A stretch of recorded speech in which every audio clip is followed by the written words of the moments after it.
Hello friends, स्वागत है आपका आपके अपने लीगल चैनल सोच पर प्रहार में। मैं हूं एडवोकेट सनी शर्मा। और दोस्तों, आज के इस वीडियो में एक बार फिर से मैं आपको 498A पर माननीय सुप्रीम कोर्ट का एक जजमेंट बताने वाला हूं। दोस्तों, समय समय पर तरह तरह के मामलों में विभिन्न हाई कोर्टों के द्वारा या फिर माननीय सुप्रीम कोर्ट के द्वारा भी निर्णय दिए जाते रहे हैं 498A के मिसयूज को लेकर के। और यहां पर तो सुप्रीम कोर्ट ने काफी हार्ड टिप्पणी करी है इसके मिसयूज पर, और साथ ही साथ पति को राहत भी दी है। दोस्तों, बहुत ही इंपॉर्टेंट ये निर्णय है। आपको इस बारे में पूरा मैं बताऊंगा कि माननीय सुप्रीम कोर्ट ने इस पूरे मामले को कैसे देखा। और दोस्तों, इससे पहले यह मामला हाई कोर्ट में था और हाई कोर्ट ने भी पति के पक्ष में ही फैसला किया था। उसके बाद पत्नी माननीय सुप्रीम कोर्ट में आई थी। सुप्रीम कोर्ट ने भी पति के पक्ष में फैसला भी किया और साथ ही इसके मिसयूज को भी बताया। तो दोस्तों, बहुत इंपॉर्टेंट निर्णय है और ऐसे बहुत सारे लोग होंगे जिनके 498A आईपीसी के केस चल रहे हैं, लेकिन उनके अनुसार वो झूठे हैं, उसमें कोई भी सच्चाई नहीं है। तो ऐसे मामलों में इस प्रकार की चीजें आपको बहुत राहत दे सकती हैं। ऐसे जजमेंट से आपको बहुत हेल्प मिल सकती है। कोई भी जजमेंट आता है दोस्तों, उसको आराम से समझा कीजिए और समझने के बाद अगर आपको लगता है कि आपके मामले की कोई परिस्थितियां उससे मैच कर रही हैं, तो जजमेंट पूरा का पूरा एज इट इज आपके मामले में यूज हो या ना हो, लेकिन वो पर्टिकुलर लॉ पॉइंट कम से कम आप उसका फायदा जरूर उठा सकते हैं। आपको पता चलेगा कि चीजों को कैसे करना है और कैसे आगे डील नहीं करना है। दोस्तों, आखिरी तक वीडियो में बने रहिएगा। अभी तक भी चैनल को सब्सक्राइब नहीं किया है तो चैनल को फटाफट सब्सक्राइब करके नोटिफिकेशन बेल पर जरूर क्लिक कर लें। अब दोस्तों, मैं आपको बताता हूं इस पूरे मामले में क्या था। यहां पर दोस्तों, बिहार स्टेट की एक महिला ने अपने पति और ससुराल वालों पर एक प्राथमिकी दर्ज कराई थी 498A आईपीसी की।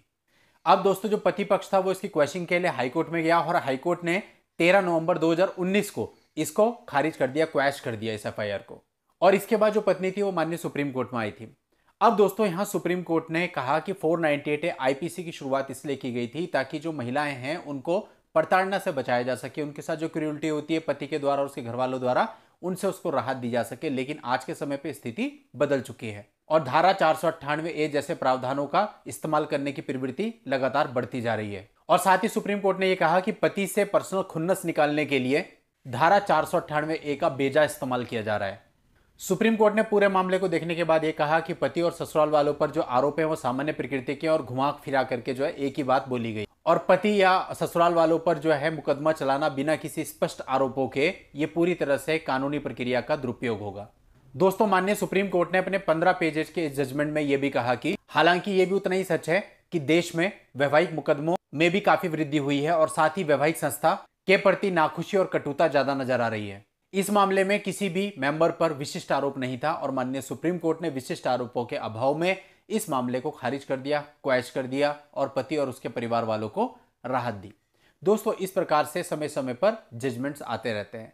पिछले कुछ दिनों से कुछ लोगों की क्वेरी आ रही है कि सर, हम जजमेंट की कॉपी डाउनलोड नहीं कर पा रहे हैं। ऐसे सभी लोगों को मैं बताना चाहूंगा कि कुछ जजमेंट्स ऐसे होते हैं जिनके बारे में विस्तृत सूचना हमारे पास भी नहीं होती, टाइटल वगैरह हमारे पास भी नहीं होते। अगर हमारे पास होते तो डेफिनेटली उसके लिंक में हम उसकी पीडीएफ कॉपी को लगा देते हैं। लेकिन स्पेशली जो नए जजमेंट आते हैं जिसकी केवल न्यूज आती है कि कल ये जजमेंट आया, लेकिन अभी उसकी पीडीएफ कॉपी साइट पर अपलोड नहीं हुई होती, तो वो पीडीएफ कॉपी हमारे पास भी अवेलेबल नहीं होती है। तो फिर हम क्या करते हैं, हम तब तक के लिए उस आर्टिकल का लिंक आपको दे देते हैं। तो इसमें आपको परेशान होने की जरूरत नहीं है। यदि किसी आर्टिकल के लिंक में उसकी पीडीएफ का लिंक नहीं लगा हुआ है तो इसका मतलब है कि उसका पीडीएफ अवेलेबल नहीं है। अगर अवेलेबल होगा तो डेफिनेटली हम उसको लिंक में देते हैं।